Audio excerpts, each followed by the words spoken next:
So it's Amanda from I Sew A Lot, and I'm here today with a new video all about my September makes. I was quite busy in September, but unfortunately I have made a couple of things that were pattern tests, so I can't show you those yet, but they're being released really soon and I'm super excited about them. And other than that, I have obviously done the Shona review this month, which I made 2 makes from, and I have also mentioned the Cozy Cottage Challenge with a cardigan that I made for that as well. I'll quickly get that up so you can have a look as well. But the other things that I've sewn, and some of these seem like I sewed them so long ago, but the first one, and I did sew this at the beginning of the month, is that I sewed some True Bias Hudson pants. Now, the lovely Aga of Pin and Sew got in contact with me recently to say that she had this really fabulous sweatshirt in fabric, which is jungle themed. I can't remember the actual name of the fabric, but I'll put it down here so that you can hop over there and have a look. And I know she's just had a big delivery of this, so she's got plenty in stock. And I'll put a picture in so you can actually see the length. But I'll just show you what I can. So it's the Hudson pants. The fit was really good. I didn't do the extra stitching around the waistband because I'm still trying to decide whether I need to take the waistband in or not, but I think it's okay. It's obviously got the pockets on the front with the pocket detail, which is a feature that I really like. I'll just show you the fit around the bum as well. And I think I made a size 2, and this fabric, honestly, it's just so awesome. They've obviously got a cuff on the bottom as well, and like I say, I'll put a picture in here so you can see it full length. The only problem that I had with this pattern was that actually 2 things about this pattern, that it seemed incredibly short. I know I've got quite long legs, but I generally need to add sort of 2.5 inches to sewing patterns to make them long enough for me, but for these I had to add 7 inches, so that's quite a big difference. So I don't know what size, what height the patterns are designed for, but like I say, I had to add 7 inches. Now I have got a little bit of excess around the ankles, which is what I wanted, and you could see that from the picture, but 7 inches to me seems like quite a substantial amount, so just be warned. And the way I obviously checked it was to measure the inseam and then compare it to my own to establish how much I really needed to add. So yes, this fabric, there's also been some really lovely makes by some other Instagrammers who generally feature on the Pin and Sew blog. The first one is the gorgeous Kathy of So Dainty. She's made a really beautiful Stella hoodie out of this fabric with a pink lining, and the last one is the lovely Mel of Ditsy Tulip has made a named pattern dressing gown, and that is actually featuring on the Pin and Sew blog, so if you hop over there. But I'm not a dressing gown person, but that has seriously made me want to rush out and make a dressing gown because it looks so cozy, so go and check it out. I'll obviously put the link to Pin and Sew down below, and I've actually got a couple more Pin and Sew makes to show you, and I've also got a lovely discount code for you. So I just get changed and I'll be back in a minute. Okay, so the next thing I've got to show you, I can finally show you, because although it's a pattern that's not yet released, I want to get your enthusiasm for it flowing. As you know, sadly, the Smiley pattern brand run by Athena Kaku and Hattie Vanderkron is unfortunately no longer running, but the 2 lovely ladies have decided that whilst the pattern company is not running, the patterns will be available for everyone under Athena's new pattern name, Athena Kaku Patterns, and I'm really happy to hear that this dress, which I've given you a sneak peek of previously and I've been trying to show you for some months now, is going to be released next year in the spring, and it is the Susie dress, and I can actually show it to you now because I have seen a version of it on Athena's YouTube channel, so I'm sure she won't mind. And this is the Susie dress. It's obviously got a sort of t-shirt fit top. It's got an elasticated waist. I don't know if you can see that, but it's got an elasticated waist there. It comes with the tie belt, and it's also got a pencil skirt bottom. And the lovely feature of it is that it's got this really nice faux wrap skirt. So it wraps over and it's actually got a seam running all the way up here. I will insert a picture of me wearing it so that you can see a full-length picture, because obviously things that are below the knee are quite difficult to show you, and also to get my face in while I'm talking to you. But I love this dress, and I have made two versions, but this one is made from the lovely fabric that I've talked about before, is the pineapple, metallic pineapple fabric from Pin & Sew. And I am pleased to announce that it's actually back in stock, and also Aga has managed to get a hold of it in a dusty pink colourway, which is really fabulous. Excuse me.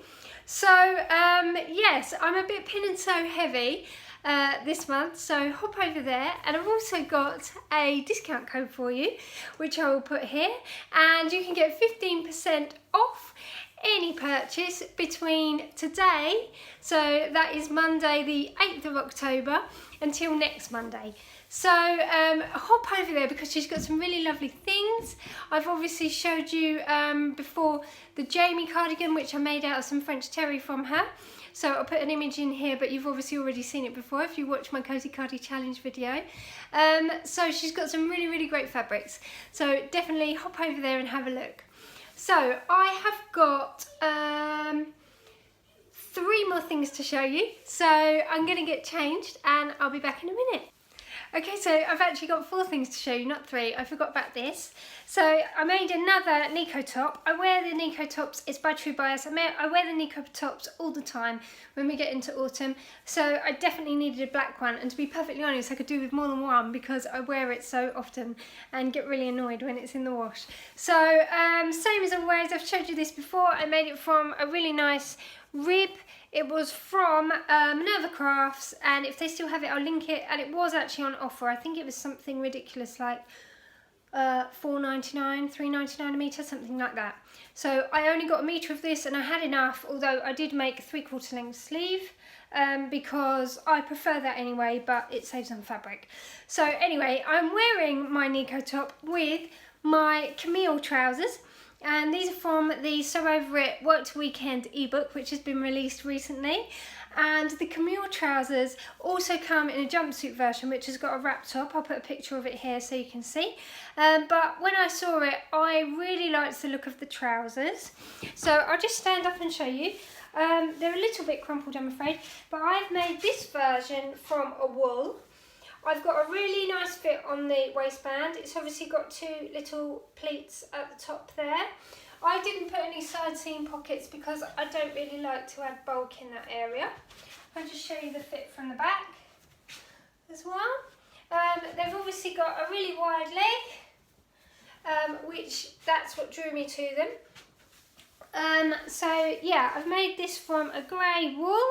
It's 100% wool. And it is from Fabworks. I can't remember what it's called, but it's really lovely. It's like a suiting weight, and it's got just the right amount of drape as well. I really like it. But I also made it, and the first pair I made from a remnant of Satisfaction's Rio crepe. I'll put a picture of it in here. And obviously crepe, most crepes anyway, has a slight amount of stretch. So that version came up slightly larger, in the waist, but they are super comfortable. I didn't make any changes other than I added quite a bit of length actually, and I really didn't need to. I don't know how big the hem allowance is on these trousers because I just hemmed it to where I needed, but I think I added 2.5 inches, but I've turned it up quite a lot, so I think probably I didn't need to add anything, but I think on wide trousers you can get away with a really wide hem, so that's fine. I have a feeling that Sew Over It patterns are made for a 5'7" model body type shape. height anyway. So yes, really happy with these. I'm really happy with the other pair. Such a fab make and really quick. Oh, the other change that I did make, sorry, is because obviously it's got pockets, provision for pockets, the zip is in the centre back. Well, I always think that centre back zips are just a bit of a pain, and if you have any issues with your zip, I do think that people are going to notice it more if it's on your bum than if it's on your side, because generally your arms are in the way on the side. So I moved it around to the side. It was really simple to do. I didn't have to change anything. I didn't change the waistband or anything like that. I just moved it round to the side. So yeah, my zip went in really well, I think, and yes, really nice fit. I'm really happy with them. I was a bit worried about whether the tucks would be accentuating in the stomach area, because I'm not 100% happy with my tummy. As you know, I obviously suffer with colitis, so I do have periods of extreme bloating, so I wasn't very happy. I was a bit worried about that area, but I don't think it does. I think it's perfectly fine. I think because they're quite high-waisted, so they actually sit on the natural waist. My belly button is here, so obviously they are on my natural waist. And I think that, again, gives you the slimming silhouette, which is what you're obviously after. So yeah, I'm really happy with them, and they are super comfortable, especially the black ones made from the crepe, because seriously, I think they might be the most comfortable pair of trousers that I own, or let alone have made. So I'm reaching for them all the time. Okay, so while I'm on the Work to Weekend ebook, I'm just going to put something else on and I'll be back in a minute. Okay, so as you can see, the other thing that I've made from the So Over It Work to Weekend ebook is the Anna coat. And I'll stand up so you can see. It's obviously got some really lovely side seam pockets.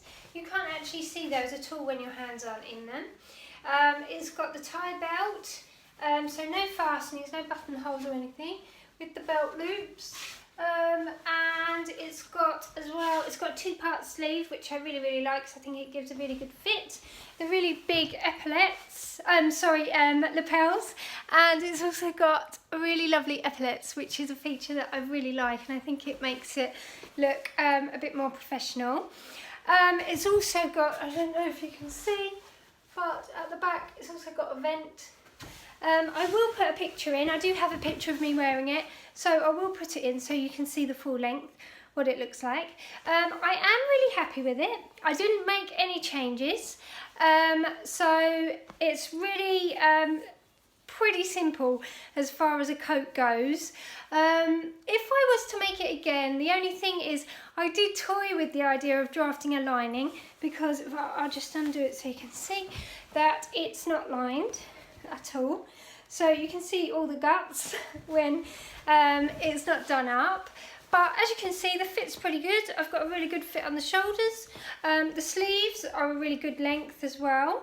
The fabric I used is called a Gabardino, which I think is a cotton polyester blend, and it's suiting weight, so just, well, slightly heavier. It's like it's kind of the same, a similar weight to sort of a stretch cotton or something, or a lightweight cotton drill. It's kind of like that. It has got a twill weave. I don't think you could probably see that because the light's reflecting off it. But yes, I'm really happy with it. But like I say, it is unlined, so I do think that, but then that's to make it obviously a super quick make. It didn't take me hardly any time at all to make this coat.